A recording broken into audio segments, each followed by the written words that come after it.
Alright, so this is our third background guide video. Well, it's our fourth technically, but I'm grouping it under third because this is part of our required sections. I had missed this when I was recording that initial video, and so I wanted to provide an addendum so that I can really elaborate and explain how to write a good questions to consider page, or how to write good questions to consider. And so the section, the questions to consider section is basically where you state like the big contentious questions of the committee. And typically these are like big questions that don't have like right or wrong answers. There's no like clear solution, although like a country might have their own individual answer. That's what Model UN is. There's this global problem and each country has their own solution. These questions are really what these delegates should be thinking of when they're making their research. And that's why I say it's like a launch pad. When I'm going to go look for sources as a delegate, I'm reading the background guide. Okay, I've read it. I'm going to look in the bibliography. I'm going to keep those questions to consider in mind when I'm thinking about what I'm going to say, what my resolution might entail. When I'm looking into the sources, what I'm going to do. It's a launch pad for further research and further critical thinking. We want to aim for around 5 to 7 questions. That's pretty standard. Again, like just within the range. Don't do less than 5, but you can do more than 7 if it's a big topic. And so I want to take a look at some specimen examples. This is from PantherMUNC, my committee. And I wanted to highlight some of the questions that I didn't think were amazing. Specifically, I want to start with this question 7. This one I think is really not the strongest question. It's, can the UN survive as a global institution if major contributors continue withholding payments? This question really isn't posed in good faith. It's very binary, it's just yes or no, and the answer is very obvious. No, the UN would not be able to exist if there was no funding. That's obvious. But the way it's posed makes it sound like we need to get on these major contributors and make sure that they're paying. It's not really posed in good faith. Is what I'm trying to say. It's sort of forcing the delegates to like make an assumption about the topic that perhaps their country wouldn't have. And then looking at these other ones, should penalties or voting restrictions be strengthened for countries with severe arrears? This one's fine. In my opinion, I would pose it slightly differently. The way it's posed sort of makes it sound like the answer sort of leads into, yes, we need to strengthen them. So I would perhaps reframe it like, to what extent or does voting restrictions or penalties need to be modified? I don't have the full background guide here like to look at, but this question 4, the public-private partnerships, the global levies, philanthropic compacts, they say these in the questions to consider, but they're never introduced in the background guide, and that makes it really hard as a delegate because it's just like, oh, you're just throwing terms at me, and that really doesn't help the delegates research the topic. So try not to do that. Make sure that they're focused to what you'd say in the background guide. And then I'm going to bring 2 specimen examples from GatorMUN. This first one's from that UN Legal Committee this year. And these questions I thought were really good. Well, I think that they were good for the most part. Of course, no question is, you could argue whether or not a question is good or a question is bad, and I think that these questions were perfectly fine. So I want to highlight question 2. How might the principles of international humanitarian law be codified or clarified for autonomous weapon systems in a new legal instrument? That's really important. This is like one of the biggest questions in this committee, and I wasn't part of the committee, so I don't know exactly how it played out. But just looking at the background guide and the topic, like knowing about lethal autonomous weapon systems, this seems to me like a big topic or a big question. So I liked that it was included. I'm gonna notice it wasn't a yes or no. It was just, how might it? And it invites saying yes, like I think that international humanitarian law can apply in this, and this way. And because it doesn't say like how will the principles, it's how might, I can say no, I don't think that the principles of international humanitarian law can apply. So that doesn't shut down like China or Russia, North Korea, or USA's opinion on the topic. Question 4. It might look like a yes or no question. So, can state liability and individual criminal responsibility for autonomous weapon systems use be integrated into existing international criminal law frameworks? This it seems like it's a yes or no question, like yes or no.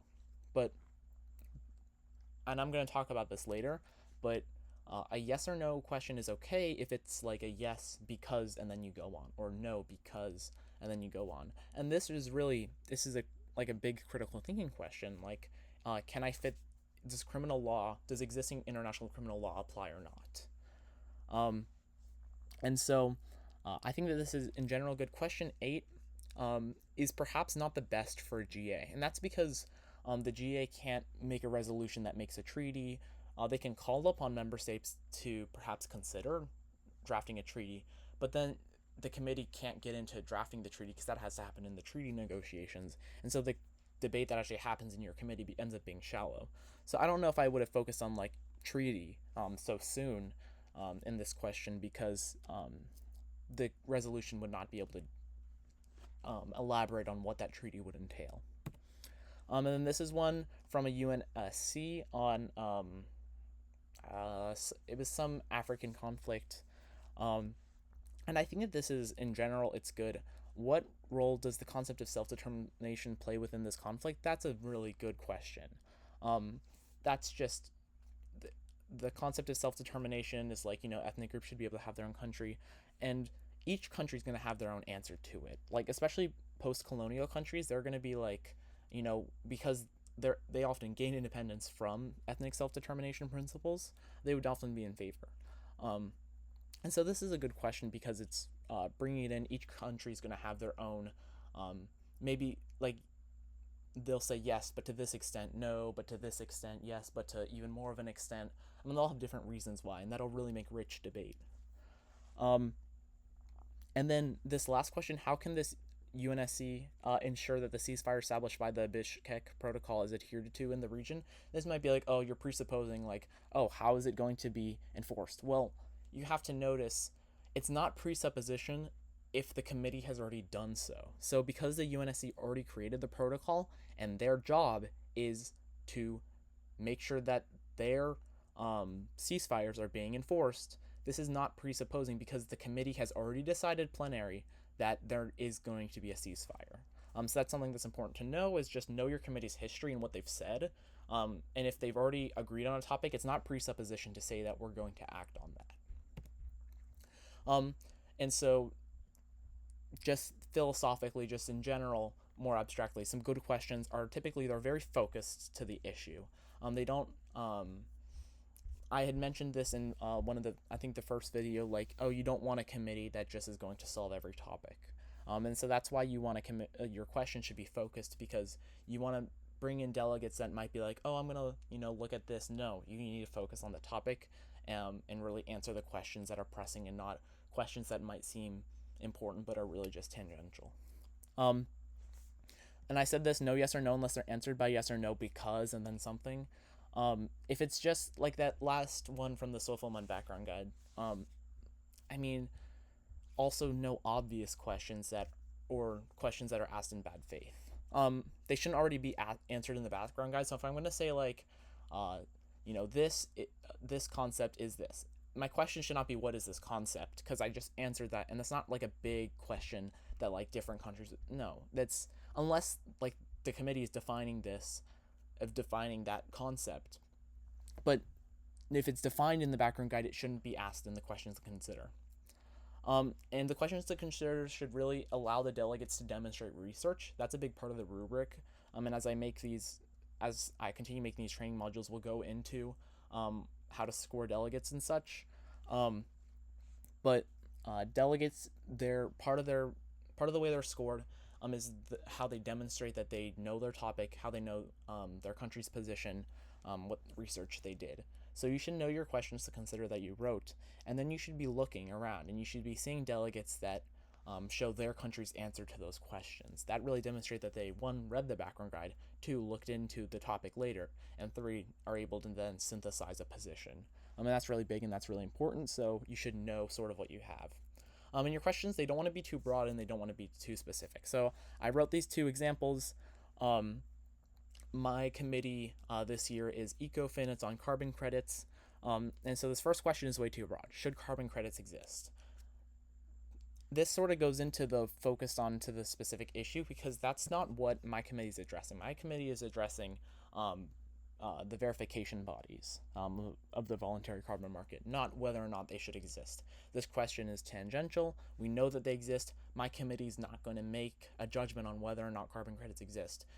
Lower or less experienced delegates that didn't necessarily read the background guide, or maybe delegates that might have just pasted this into AI, might try to steer the committee into that, should they exist or not. But that's not what the committee is trying to address.